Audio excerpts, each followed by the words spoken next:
Cześć wszystkim! Na początku tego filmu chciałbym bardzo zachęcić wszystkich na potrzeby algorytmu. Zostawcie lajka, dajcie subskrypcję. To nic Was nie kosztuje, a mi daje jasny sygnał o tym, że materiały, które dla Was tutaj przygotowywuję, są w jakiś sposób pomocne, pokazują jakieś problemy, dają rozwiązanie na te problemy i nie bój się, daj subskrypcję, bo nic Cię to nie kosztuje, a mi daje wiele. Zapraszam do oglądania materiału. No i tyle. Cześć, witajcie, z tej strony Kamil. Proszę Państwa, dzisiaj mam dla Was materiał związany z kosztami mojej instalacji fotowoltaicznej, jakie poniosłem na przestrzeni lat od 2021 roku do teraz. I specjalnie na ten film przygotowałem zestawienie wszystkich kosztów, jakie poniosłem na zbudowanie instalacji fotowoltaicznej, którą aktualnie posiadam i która aktualnie u mnie tutaj zaspokaja wszelkie potrzeby związane z energią elektryczną. A więc przejdźmy do konkretów. Pozwoliłem sobie tutaj przygotować taką tabelę w Excelu związaną właśnie ze wszystkimi kosztami i ze sprzętem, który zakupiłem na przestrzeni lat do mojej instalacji. No i zaczynamy od początku. Mamy rok 2021. Tutaj były początki związane z moją fotowoltaiką.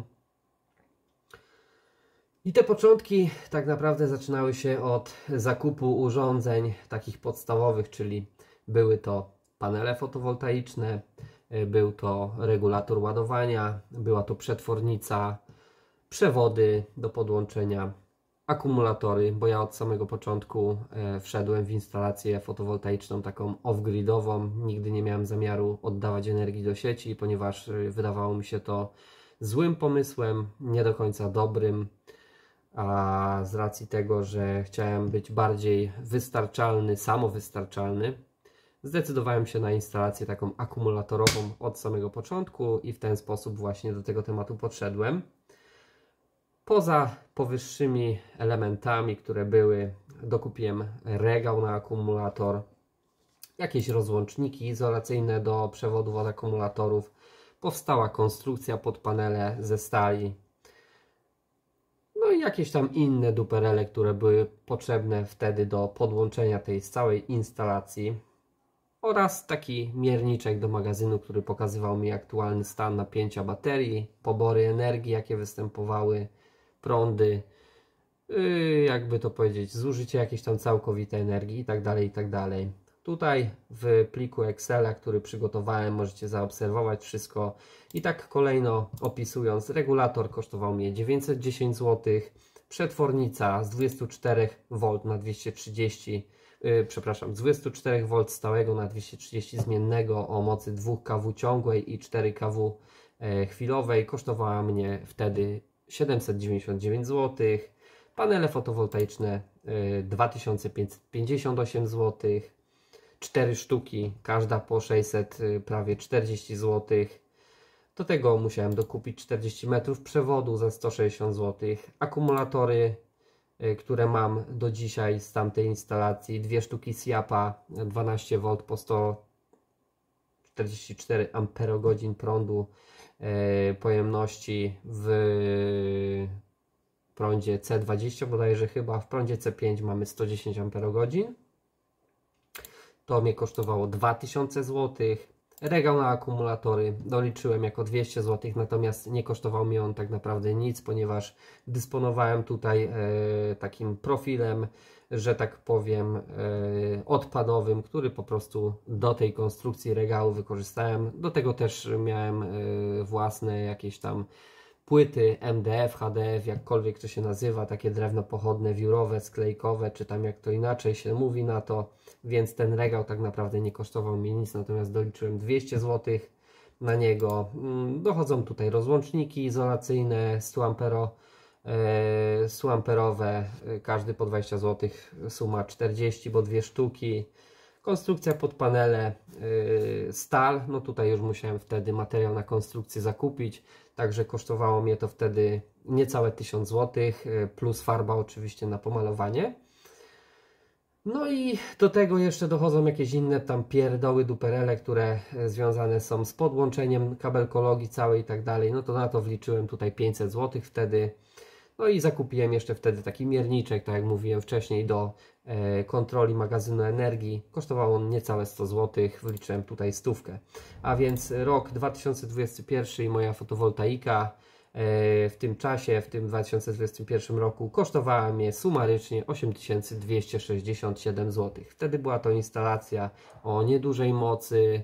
Moc z fotowoltaiki tutaj wynosiła w granicach, mamy 4 panele po 450, czyli 1800 watopik mocy z paneli, 2 akumulatory, każdy po 110 amperogodzin pojemności, 12 V, no to wtedy tutaj mieliśmy jakieś niecałe 5 kWh, no chyba nam troszeczkę jednak więcej niż 5 kWh energii w akumulatorach, natomiast no tutaj nie mogliśmy też tej energii tak dużo sobie pociągnąć, ponieważ akumulatory te, które posiadam, one nie są przystosowane do takiej że tak powiem, wysiłkowej pracy intensywnej, żeby ten prąd jakby skutecznie oddawać przy dużym poborze prądu. Natomiast gdzieś w granicach tam 500 W można było sobie z tego spokojnie pobierać bez jakichś tam problemów i wtedy ta instalacja służyła mi jako instalacja oświetlenia, bo głównie oświetlenie ona obsługiwała tutaj, czyli zapewniała mi, jakby to powiedzieć, darmowe oświetlenie. No, darmowe w cudzysłowiu, natomiast w rzeczywistości musiałem wydać te 8000, prawie 300 zł na tą instalację. No i wtedy już od tego 2021 roku zacząłem stopniowo oszczędzać na energii elektrycznej dzięki tej fotowoltaice. I ta fotowoltaika w tym 2021 roku wyprodukowała mi tu, o ile dobrze pamiętam, nie mam tego nigdzie zapisane, więc musicie mi uwierzyć na słowo, ale wyprodukowała mi ona gdzieś w granicach 1 MWh chyba.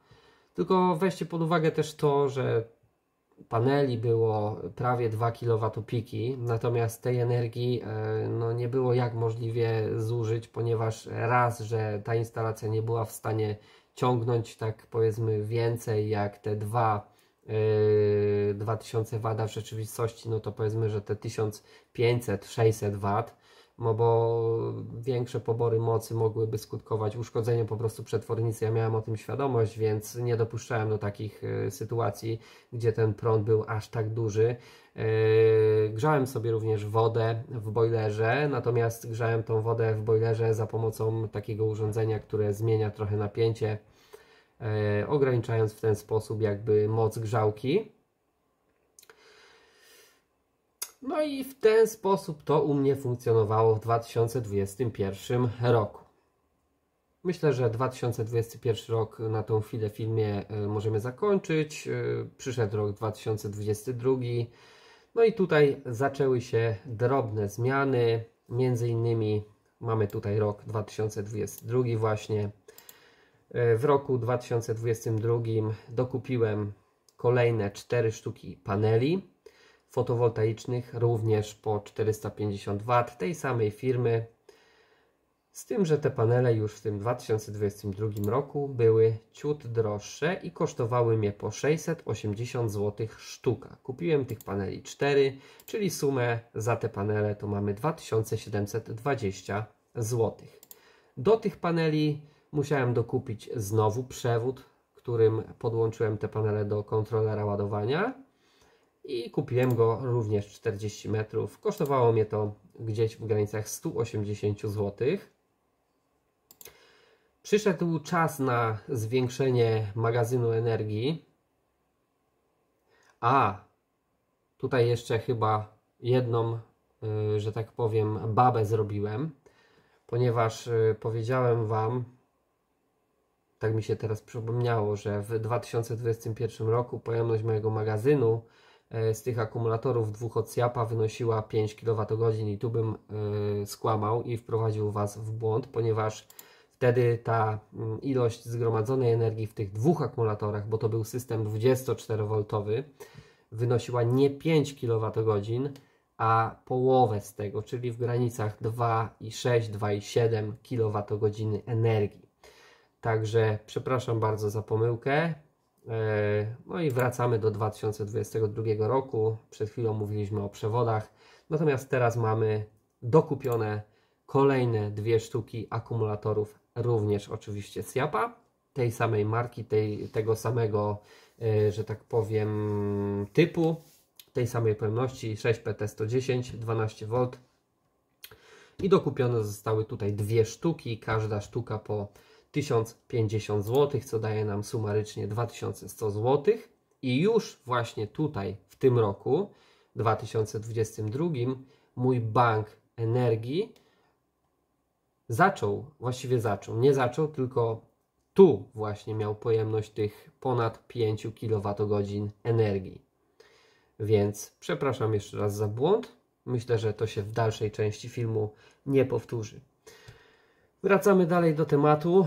Po akumulatorach, właściwie nie po akumulatorach mamy konstrukcję pod panele i tutaj jakby zastosowałem tę samą konstrukcję pod panele, czyli konstrukcja stalowa, a nie powiedziałem też w pierwszym, że tak powiem, rozdziale, czyli w 2021 roku, że ta konstrukcja pod panele to była konstrukcja metalowa na dach mojej stodoły, czyli to wylądowało na dach mojej stodoły i w 2022 roku również zastosowałem ten sam typ konstrukcji, czyli również konstrukcję metalową, malowaną, przymocowaną do dachu. I w 2022 roku moja fotowoltaika, albo właściwie moc instalacji fotowoltaicznej zamontowanej w moim gospodarstwie zmieniła się z 1,8 kWp na 3,6 kWp z fotowoltaiki. I tu w tym roku ta fotowoltaika już zaczęła mieć coraz większy sens.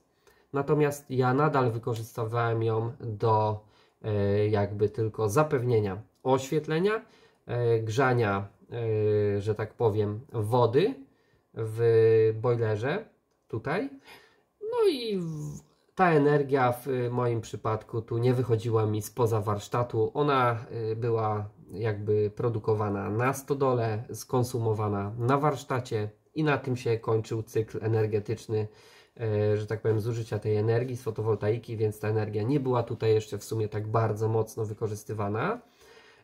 W 2022 roku również pojawił się u mnie samochód elektryczny, który, że tak powiem, spowodował również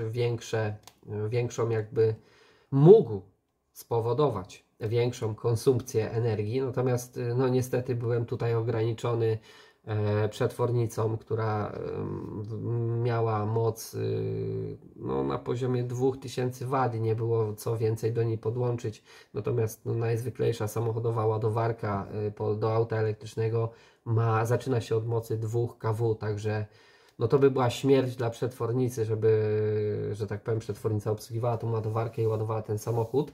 Więc no, w tym roku, jeszcze w 2022 roku, nie miałem ładowania samochodu elektrycznego.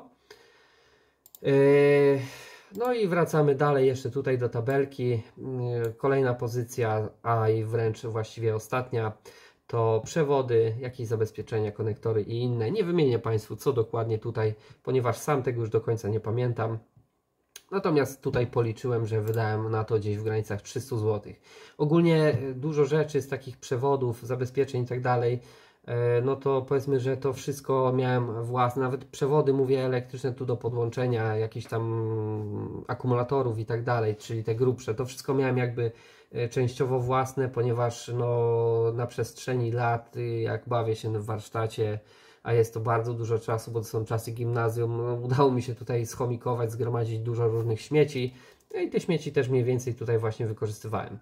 I rok 2022 zamknął się z podliczeniem w wysokości 6500 zł, więc wydane było tutaj nieco mniej na tą fotowoltaikę niż w roku poprzednim. No i tutaj lecimy sobie dalej, mamy rok 2023 i tutaj już poszło, że tak powiem, w moim przypadku z grubej rury, trochę pieniędzy w 2022 roku udało się zarobić. No i część z tych pieniędzy poszła właśnie w instalację fotowoltaiczną. I tak jak mówię, tutaj w moim przypadku już poszło z grubej rury, dlatego że miałem już no powiedzmy, że ten rok doświadczenia z fotowoltaiką, zaobserwowałem, że jak najbardziej ma to sens, że zaczyna to jakby funkcjonować w jakiś sposób, że może nie zwraca się to tak szybko, jakby człowiek chciał, żeby się zwracało, ale jakby to powiedzieć, wynikiem tego, że zwracało się to wolniej niż mogłoby się zwracać, było to, że nie można było wykorzystać tej energii w całości, no bo ograniczeniem była tutaj przetwornica, która mogła tylko oddać 2 kW. Więc rok 2023 przyniósł zakup nowych falowników i to w układzie trójfazowym, takim jak ja sobie tutaj, że tak powiem, to wymyśliłem i zakupiłem wtedy 3 falowniki firmy Easun o łącznej mocy ciągłej 15 i tutaj mamy 5,6, 5,6, 5,6, to mamy 16 właściwie i 0,8 kW mocy ciągłej według gwarancji producenta. Nigdy tego nie testowałem, powiem szczerze, ponieważ nigdy nie miałem aż tak dużych potrzeb. Zresztą nie chcę katować też tych falowników, żeby one trochę tutaj mi dłużej posłużyły, żeby się nie przegrzewały. No i te 3 urządzenia, proszę Państwa, kosztowały mnie tutaj dokładnie, bo mam na to, że tak powiem, papier, 6896 zł 40 groszy. Zintegrowane urządzenia z ładowarkami MPPT wysokonapięciowymi 450 V, nawet właściwie chyba producent tam opisuje, że można 500 VOC podłączyć, ale zaleca chyba 450 VOC, czyli napięcia otwartego panela fotowoltaicznego. I że tak powiem, ja nawet nie bazuję na tak wysokim napięciu u siebie. U mnie napięcie wynosi na każdy string, czyli na każdy falownik fotowoltaiczny mam tutaj gdzieś w granicach 330 V podczas pracy. Minimalne napięcie, z którym startują te falowniki, to jest 120 VOC. Wiem, że jest aktualizacja również. Tutaj oglądałem na YouTubie kolegę chyba ADEXZ.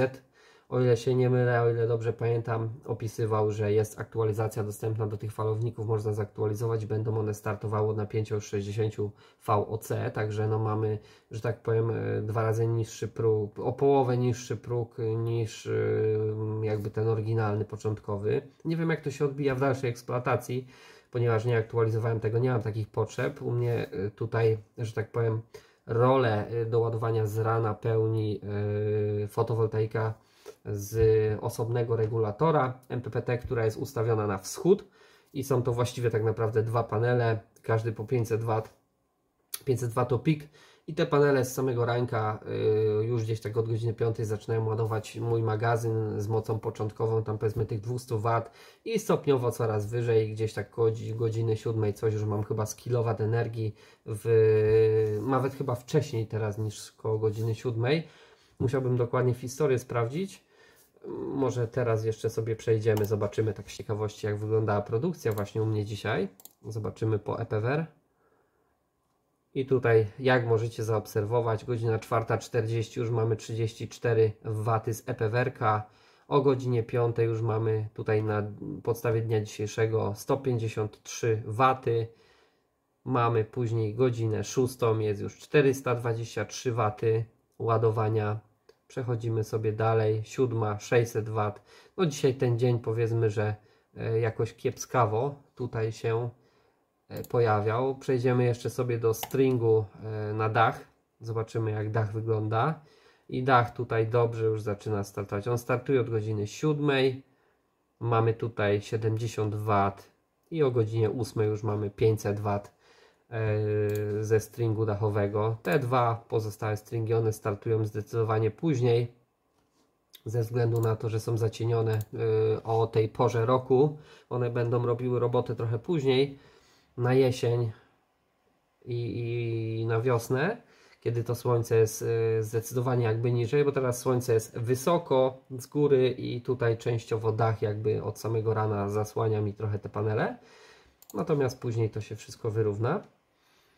No, wracamy z powrotem do tabeli. Także rok 2023 to był, że tak powiem, gruby wjazd z grubej rury z falownikami za już większe pieniądze. No i jeżeli chodzi o falowniki, to mamy temat załatwiony. Kolejna rzecz w 2023 roku to były panele fotowoltaiczne. I tutaj mieliśmy zakupione 4 kolejne panele fotowoltaiczne po 450 W pik każdy. I kosztowały one 2740 zł za 4 sztuki. I tutaj po zakupie tych paneli instalacja fotowoltaiczna już miała 5,6 kW pika mocy łącznej. I to już było coś. To już było coś, bo instalacja była trójfazowa, wysokiej mocy. Że tak powiem, fotowoltaika dawała stałą, wysoką jakąś tam moc. Już było fajnie, już to zaczęło funkcjonować, jak to powiem, no tak jakbym sobie powoli tego życzył. I tutaj stwierdziłem, że kolejnym krokiem, jaki będzie ku rozbudowie tej instalacji fotowoltaicznej, to będzie właśnie zakup kolejnych akumulatorów do magazynu. I tu również poszedłem z grubej rury. Miałem akurat trochę pieniędzy, wolnej gotówki. No powiedzmy wolnej, głupio to jest nazwane. Miałem gotówkę i stwierdziłem, że zaryzykuję i zainwestuję. I kupiłem kolejne akumulatory do magazynu. Oczywiście z Japy 6PT 110 12V bez zmian. Szedłem na sprawdzonej technologii, którą miałem przetestowaną już przed 2023 rokiem i kupiłem ich tutaj 8 sztuk. Także w rok 2023 wszedłem z instalacją, właściwie z magazynem o mocy ponad 5 kWh i rozbudowałem go o kolejne 10 kWh energii i kosztowało mnie to pierwsze dwa akumulatory, bo to kupowałem w różnych miejscach, ponieważ w jednym miejscu nie byłem w stanie kupić wszystkich akumulatorów, bo wtedy był w ogóle jakiś tam problem z cenami, to wszystko podskoczyło i no raz, że podskoczyło, a dwa, że tych akumulatorów gdzieś tam za bardzo nie było i w różnych miejscach kupowałem. A więc dwa pierwsze akumulatory kupiłem u mnie na miejscu w sklepie, jak 4 pozostałe, które kupiłem wcześniej. I kosztowały one mnie 1050 zł za 2 sztuki, czyli mamy tutaj 2100 zł. Kolejne dwa akumulatory kupiłem za 1100 zł. One już były kupione przez internet i kosztowały mnie 2200 zł.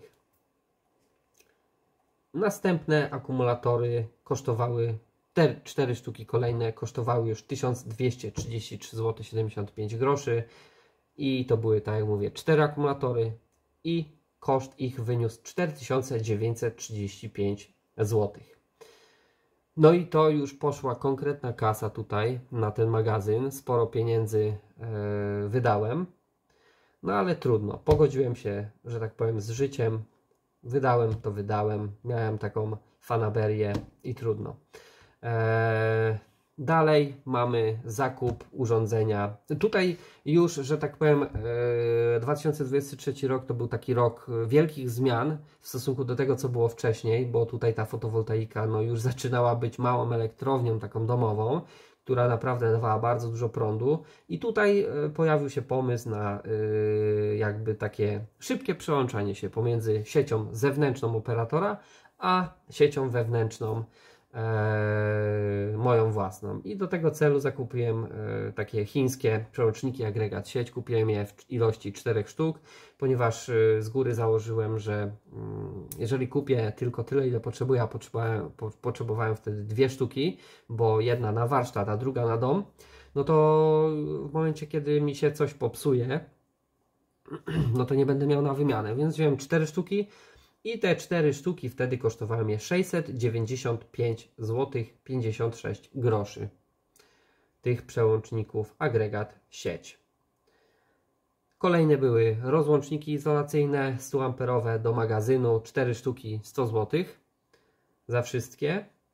Wyłączniki nadprądowe zdalnie sterowane po Wi-Fi, które umożliwiały mi zdalne sterowanie, zdalne włączenie, wyłączenie przełączników agregat sieć, bo tak sobie skonfigurowałem to sterowanie, że miałem to zdalnie zrobione i mogłem sobie zdalnie przyłączać że tak powiem, moje odbiory wewnętrzne, domowe pomiędzy siecią fotowoltaiki a siecią zakładu energetycznego i działa to do tej pory wspaniale, jestem bardzo zadowolony. Aczkolwiek nie przyłączam się już teraz na tą chwilę pomiędzy siecią moją wewnętrzną fotowoltaiczną a siecią zakładu. Mam wręcz, że tak powiem, zabezpieczenia zrzucone, ponieważ chciałem totalnie zatrzymać licznik energetyczny, energii elektrycznej. I to mi się jako tako teraz udało. On stoi aktualnie, nie rusza się praktycznie wcale, wręcz wcale się nie rusza. I bardzo fajne urządzenia są. No tutaj doliczyłem również zakup przewodów, zabezpieczeń, konektorów i innych różnych rzeczy.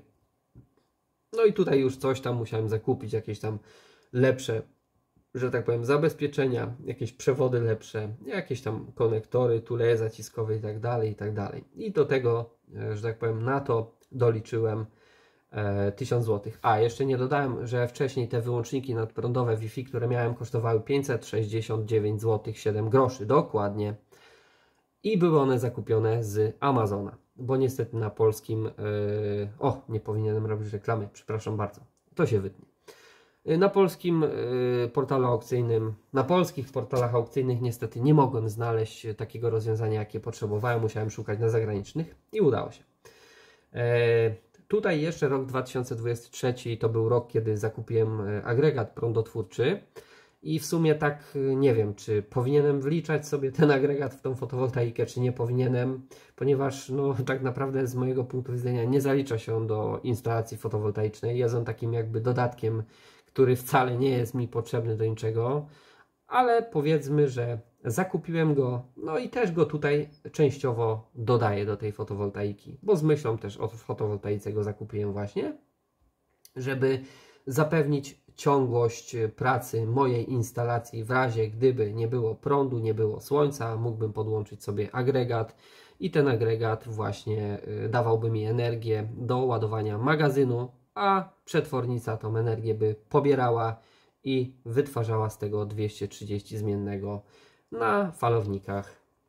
No i tutaj zamknęliśmy rok 2023 z kwotą 23 835 zł i 3 groszy. I to jest rok 2023 zakończony.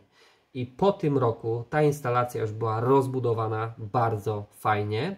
To znaczy instalacja była trójfazowa, magazyn miał pojemność 16 kWh energii. Ta instalacja była zdolna ładować i jest do tej pory, mój samochód elektryczny. Obsługiwała mi i obsługuje do tej pory 2 bojlery, jeden na warsztacie, drugi w domu i zasila cały warsztat i cały dom.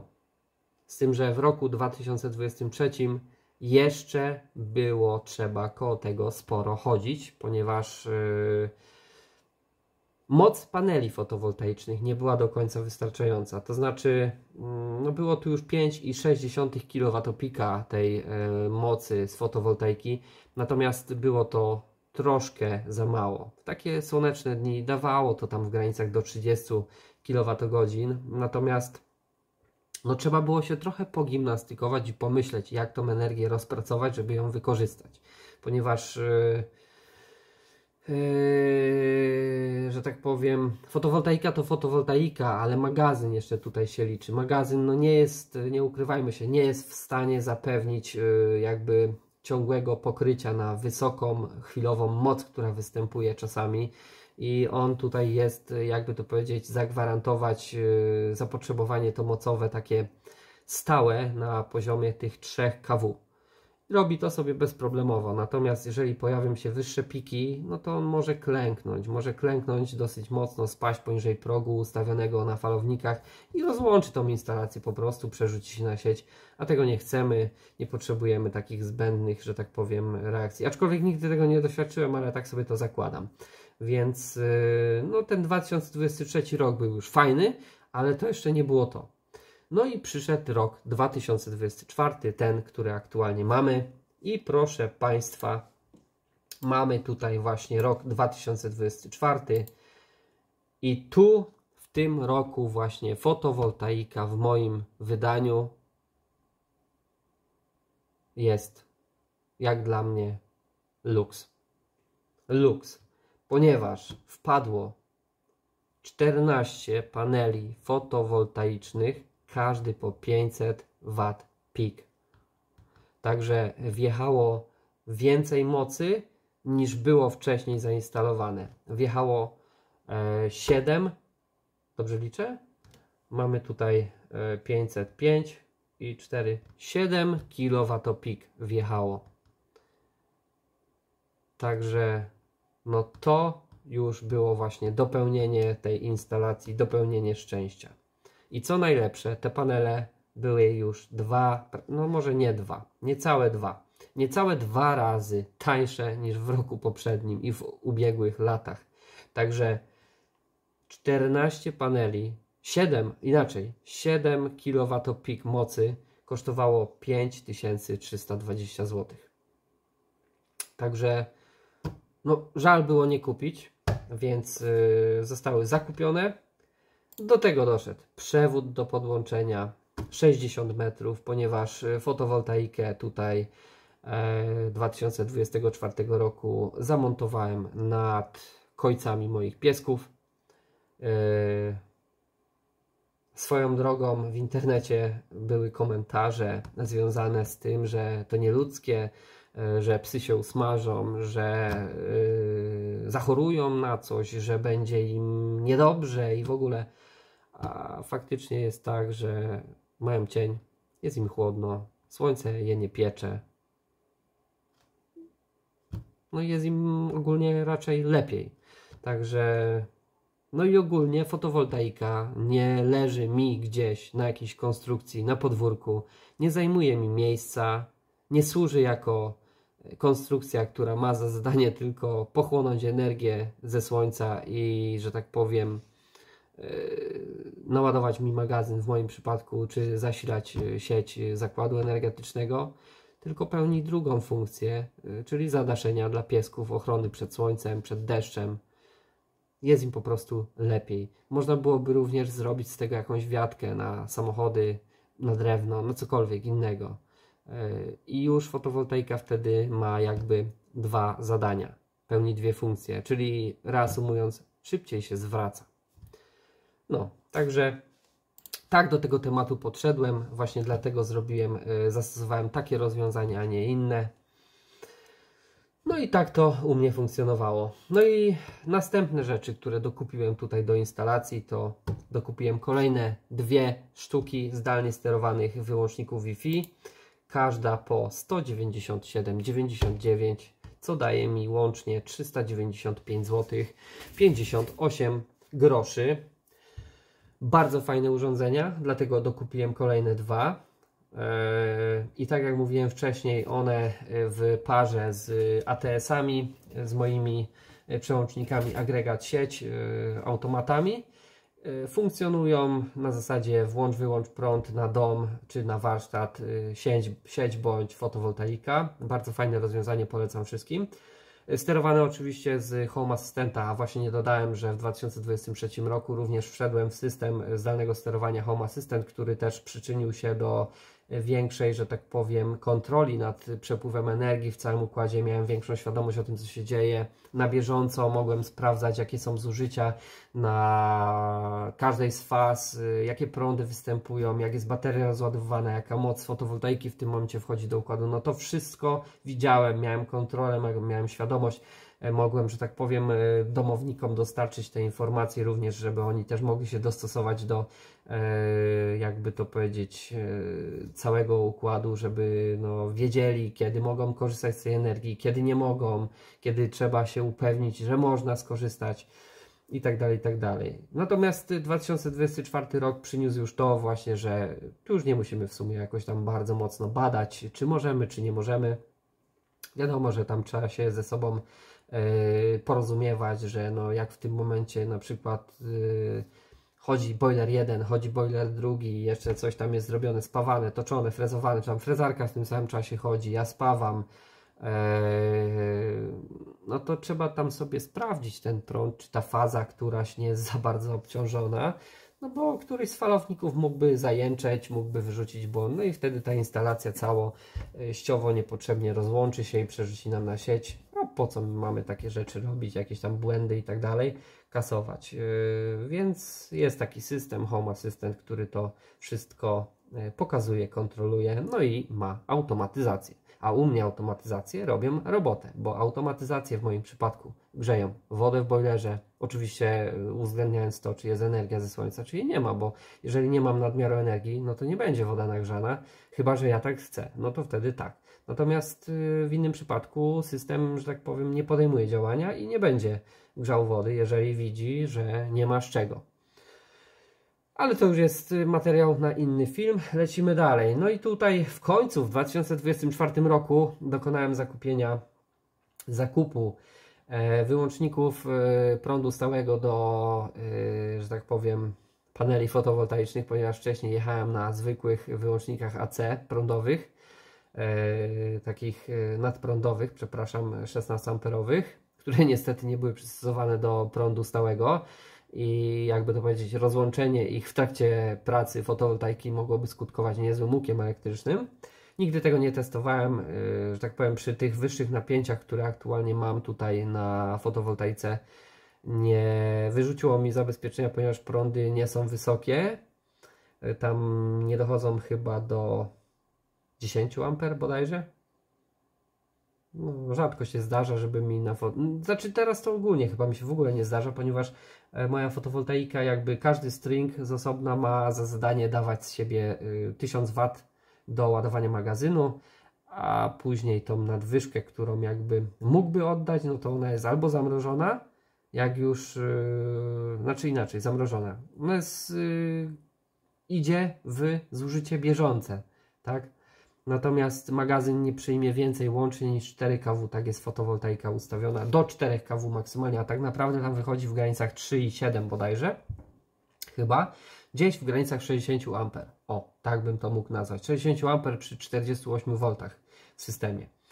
Także no mam to poograniczane i nigdy mi żadne zabezpieczenie nie zrzuciło, ale w tym roku właśnie bieżącym, 2024 zakupiłem, no żeby mieć tą instalację po prostu taką bardziej pewną, ludzką. I zakupiłem te 16 amperowe wyłączniki DC 500 V i takie zamontowałem. A tutaj, no i te wyłączniki w sumie kosztowały mnie tutaj 54. A, przepraszam, bo tak, zakupiłem 3 pary 16 amperowych i kosztowały mnie one łącznie 54-57 zł i jedną sztukę dokupiłem 20, a mam opisane 16 i muszę to tutaj zmienić, bo tutaj była, albo nawet chyba 32, przepraszam, bo to, że tak powiem, string pod regulator MPPT, który jest na niższym napięciu, bo tam mamy napięcie na 100 V i do niego mam podłączone 3 pary paneli, tak, czyli w sumie 6 paneli wchodzi. I każde są jakby w pary po 2 sztuki połączone, dając w granicach 100 V. No i tam mam 32 A zabezpieczenie wrzucone. A ten regulator przyjmuje maksymalnie 50 A z fotowoltaiki. No, także to kosztowało 19 zł 9 groszy, zakupione na zagranicznym portalu. Tutaj mamy w tym roku też dokupiony taki PZM 0,17 plus bocznik 300 A. Niestety tutaj tego, że tak powiem, urządzenia jeszcze do teraz nie udało mi się zamontować. Raz, że troszkę tutaj czasu mi brakuje do tego, a dwa, że nie muszę w tym momencie mieć tak dużej kontroli nad całym układem, ponieważ u mnie ta energia się marnuje. Tak, marnuje się. Nie mam gdzie jej wykorzystać, ale nie żałuję tego wcale, ponieważ no, mam zaspokojone wszystkie potrzeby na tę chwilę w każdą możliwą, może nie w każdą możliwą pogodę, ale w każdą pogodę. A jeszcze dodam Wam tutaj, że planuję w tym roku dokupić jeszcze kolejne panele fotowoltaiczne, także spokojnie. To jeszcze nie koniec. No, także mamy tego PZM-a kupionego 0,17. To jest takie urządzenie, które umożliwia zdalne nie zarządzanie, tylko przekazywanie zdalnej informacji do całego systemu po RS485, czyli u mnie w moim przypadku do Home Assistanta, po to, żeby mieć lepszą kontrolę nad przepływem energii pomiędzy magazynem a resztą urządzeń, które mam. Ponieważ no, mam falowniki wyposażone w przeróżniaste jakby to powiedzieć, przekładniki prądowe, które kontrolują te wszystkie parametry. Natomiast no, powiem szczerze, że nie mam aż tak klarownych informacji, nie mam aż tak, że tak powiem, czystego tego systemu, a robienie tego syntetycznie w Home Asystencie, no tak gdzieś mi tam do końca nie pasuje. Wolałbym mieć gdzieś te dane jakby na czysto brane z całego jakiegoś innego urządzenia, dlatego zakupiłem tego PZM-a i jak będę miał, że tak powiem, czas, możliwości, wenę, zamontuję to. Kosztowało mnie to 65 zł razem z bocznikiem 300 A. Dokupiłem również w tym roku urządzenie takie jak odsiarczacz do moich akumulatorów kwasowo-ołowiowych. W ramach testu zakupiłem, będę to testował. Jak sezon mi się tutaj skończy, to sobie sprawdzimy, czy to coś urządzenie nam da, czy nie. Nie wiem. Ja w każdym bądź razie staram się na bieżąco te moje akumulatory odsiarczać. Robię to poprzez ładowanie wyrównawcze, czyli pakuję im 2,7 V na cele. Moje falowniki umożliwiają maksymalne napięcie ładowania przy systemie 48 V 64 V i to napięcie one dostają od falowników na czas. Tutaj mam 2 godziny ustawione, 120 minut. Przez 120 minut raz na jakiś czas, to w zależności od tego, jak, że tak powiem, widzę rozbieżność pomiędzy napięciami akumulatora, czy też stanem naładowania kwasu, gęstością elektrolitu, nie kwasu w akumulatorach, bo sobie to raz na jakiś czas tam badam, dolewam wodę oczywiście, aktualnie częściej, bo to zużycie jest większe, więc tą wodę muszę teraz dolewać już raz na miesiąc, nie raz na 3 miesiące, tak jak to było w zeszłych latach. No i tyle. Odsiarczacz kosztował 86 zł. No i tutaj jeszcze, proszę Państwa, musiałem zakupić drewno pod panele, czyli materiał na to, żeby pieskom zrobić zadaszenie, albo właściwie strukturę pod dach. Kosztowało mnie to 500 zł. Świerk skandynawski. Fajne drewno, ładnie pachnie. No, także rok 2024 zamknęliśmy z kwotą łączną, na tą chwilę oczywiście, 6758 zł 43 grosze. Rok jeszcze trwa, więc nie wiadomo co będzie. Tak jak mówiłem, panele jeszcze będą dokupione, następne. No tak bym chciał jeszcze z 6 paneli po 500 W, żeby zamontować je bezpośrednio płasko na ścianie, czy tam pionowo na ścianie, po to, żeby mieć więcej słońca w te okresy, kiedy już to słońce, tak jak mówiłem wcześniej, jest niżej, no i żeby przedłużyć okres używania off-gridu. Dobra, a więc teraz tak, rok 2024 się nam zakończył i proszę Państwa, mamy tutaj podsumowanie tego roku: 6758 zł 43 grosze razem. I przechodzimy do przeliczenia całości. I całość mamy tu, w tym miejscu, i wynosi ta całość nasza 45 360 zł 86 groszy. Na przestrzeni właśnie tych lat od 2021 roku do 2024 roku do teraz aktualnie fotowoltaika kosztowała mnie 45 360 zł. Czy to dużo, czy to mało? Na to pytanie musicie odpowiedzieć sobie sami. Ja Wam nie odpowiem. Ja Wam mogę powiedzieć tylko tyle, że u mnie tutaj wszystko zrobiłem sam, samodzielnie. Nikt mi w tym nie pomagał. Żadna firma mi tutaj niczego nie robiła. Że tak powiem, do tego mam też częściowo możliwości, ponieważ z prądem miałem doświadczenie od zawsze. Mam, że tak powiem, świadectwo kwalifikacji takiej sepowskie elektryczne do 1 kV.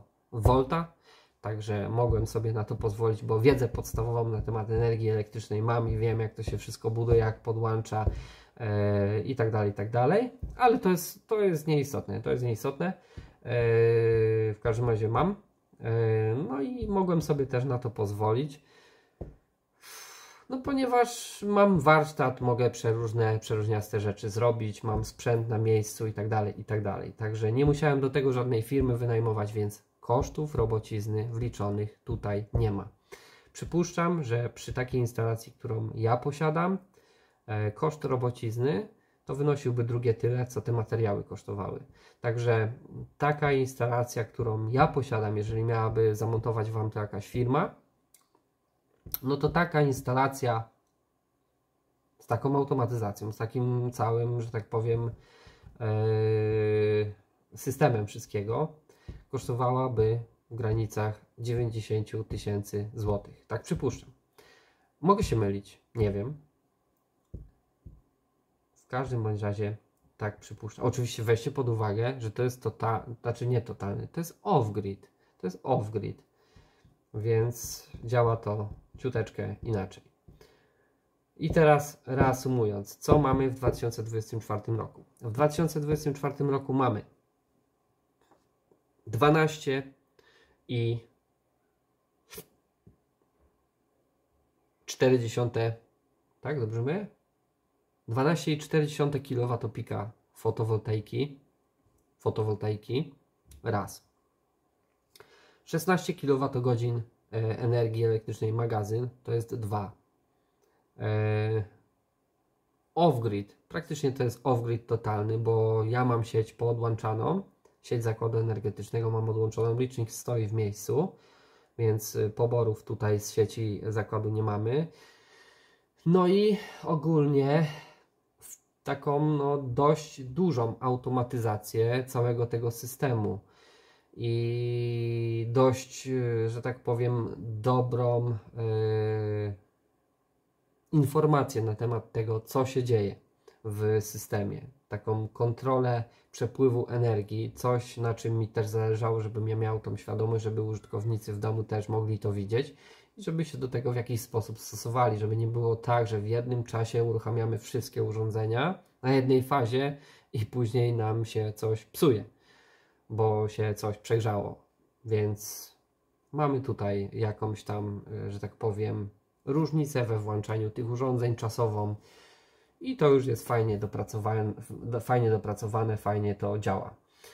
Zrobiłem też tutaj dla Państwa takie wyliczenie związane z całym, że tak powiem, układem bez pierdół, czyli bez takich tych niebieskich urządzeń, które, znaczy niebieskich, bez tych urządzeń, które mamy tutaj na niebiesko pozaznaczane, one nie są konieczne do całego systemu. To bardziej jest taka moja fanaberia, żeby sobie je dokupić, czyli są to takie PZM-y, które tam mamy, jakieś tam przełączniki agregat sieć, jakieś tam wyłączniki nadprądowe, zdalnie sterowane i tak dalej, agregat prądotwórczy, znowu tam jakieś odsiarczacze. No to nie są rzeczy, które są, że tak powiem, potrzebne. Można byłoby też od tego liczyć wcześniejsze rzeczy, które zakupiłem, czyli regulator ładowania, przetwornice.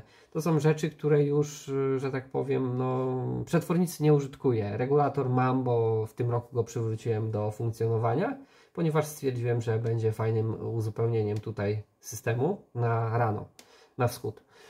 Więc sobie go dodałem i wyliczyłem tutaj sobie, właściwie system wyliczył na podstawie moich tutaj wpisów, że taki system bez pierdół, ale oczywiście z regulatorem i z przetwornicą, kosztowałby tutaj 40 870 zł 66 groszy. I to by była taka kwota, którą trzeba byłoby ponieść za taką fotowoltaikę, którą ja posiadam bez robocizny. Także no, jest to sporo pieniędzy i nie sporo. Biorąc pod uwagę to, że ja to rozbudowywałem na przestrzeni tych iluś tam 3 lat,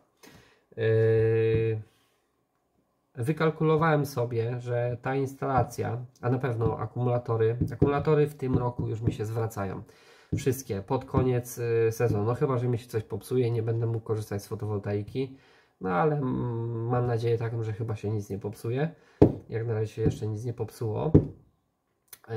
W tym roku mi się wszystkie akumulatory zwrócą, ponieważ tak jak wcześniej opowiadałem, 2021 rok 2 akumulatory kupiłem i te w sumie 2 akumulatory mi się w tamtym roku, w tym 2021 roku zwróciły, ponieważ miałem nagrzaną ciepłą wodę na warsztacie, świeciło mi światło i mogę powiedzieć, że to za darmo. Więc te akumulatory mi się jakoś tam zwracały.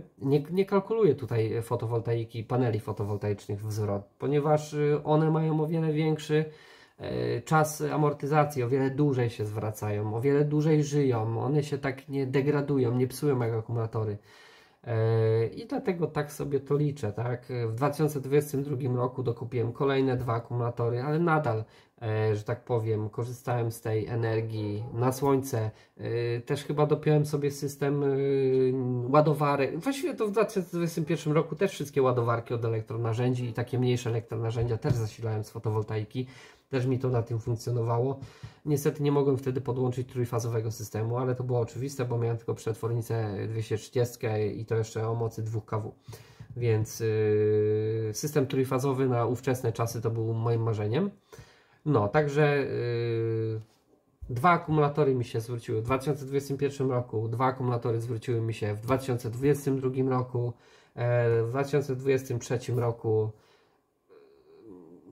nie wiem, ile mi się zwróciło akumulatorów, ale przypuszczam, że jeżeli w poprzednich latach mi się zwróciły 4 akumulatory, to w 2023 roku mi się zwróciły spokojnie 4 akumulatory, ponieważ tutaj fotowoltaika mi w 2023 roku wypluła, no, nie wiem, ze 4 kWh, 4000 kWh energii, może nawet i więcej. Nie wiem dokładnie ile, bo nie kontrolowałem tego, nie liczyłem. W każdym bądź razie sporo mi na pewno, bo to już był system trójfazowy, więc no to już miało ręce i nogi i funkcjonowało. Samochód elektryczny się ładował. Co prawda nie z pełną mocą, bo 3,6 kW i też trzeba było uważać na to, żeby nie przesadzić, ale szło. Na początku, bo później jak już doszły akumulatory, bo to też stopniowo szło, to nie tak, że przyszedł 1 miesiąc i w 1 miesiącu kupiłem wszystko. Nie, to stopniowo. Najpierw falowniki, później panele, później akumulatory w pierwszym miesiącu, później w drugim następne akumulatory i później w trzecim kolejna partia akumulatorów. Tak sobie to stopniowo wszystko rozbudowywałem i podłączałem. No, także powiedzmy, że w 2023 roku 4 akumulatory mi się zwróciły i w tym roku mi się też zwrócą 4 akumulatory. Więc mamy zwróconych akumulatorów 12, a 12 akumulatorów mam. Więc w tym roku mi się zwróci cały magazyn, a w przyszłym roku zwróci mi się wszystko. Dlaczego? Dlatego, że w roku poprzednim energia elektryczna kosztowała mnie, ja miałem gdzieś to policzone, ale kurczę, zapomniałem, ale to było chyba z 8 000. A niestety nie pokażę, nie pokażę Wam, bo nie mam tutaj aplikacji, chociaż moje. Albo nie będziemy tu włączać, bo są prywatne dane, więc nie przechodzimy tam. W każdym bądź razie w 2023 roku zużyłem gdzieś w granicach 8000 kWh i kosztowało mnie to dużo pieniędzy. 12 000, też nie pamiętam dokładnie. Podliczenie robiłem, możliwe, że Wam nawet pokazywałem na filmie, ale zapomniałem w tym momencie. Więc w 2025 roku ja osobiście uznam, jeżeli instalacja przetrwa i nic mi się tu nie zepsuje, że instalacja mi się po prostu zwróciła totalnie. Ponieważ trzeba wziąć też pod uwagę czynnik ludzki, a właściwie to, że ja się uczyłem na przestrzeni tych lat tej fotowoltaiki, tak? Musiałem się w jakiś sposób nauczyć. Nauka kosztuje, za naukę trzeba zapłacić. I też wliczam w to, że się czegoś nauczyłem. Dlatego uważam, że mi się w następnym roku zwróci fotowoltaika. No, także moi mili, dziękuję za oglądanie tego wideo. Mam nadzieję, że coś Wam tutaj ciekawego opowiedziałem. Przepraszam, że tak długi film wyszedł. Nie chciałem tak długiego filmu robić. Natomiast tym, co dotrwali do końca, przepraszam, bardzo dziękuję. W ustach mi zaschło, trochę się napiję. I na końcu proszę Was wszystkich, jeżeli nie macie nic przeciwko, zostawcie dla mnie łapkę w górę. Tym, co jeszcze nie subskrybują mojego kanału, tam na dole jest przycisk. Subskrybujcie, bo to nic Was nie kosztuje, a mi daje taką motywację do kręcenia kolejnych materiałów, być może lepszych niż te, być może, no na pewno lepszych niż te, które robię. Może kiedyś dorobię się jakiegoś lepszego urządzenia do kręcenia wideo. Na tą chwilę jeszcze nie miałem odwagi zainwestować w coś w lepszej jakości, jak telefon komórkowy. Ale może to się zmieni w czasie. No i właściwie to tyle. Bardzo dziękuję za oglądanie. Na pewno jakieś ciekawe materiały innego typu się szykują. Jak możecie zaobserwować, tutaj za mną stoją też urządzenia elektryczne, które mogą zużywać właśnie energię z fotowoltaiki do wykonywania czegoś.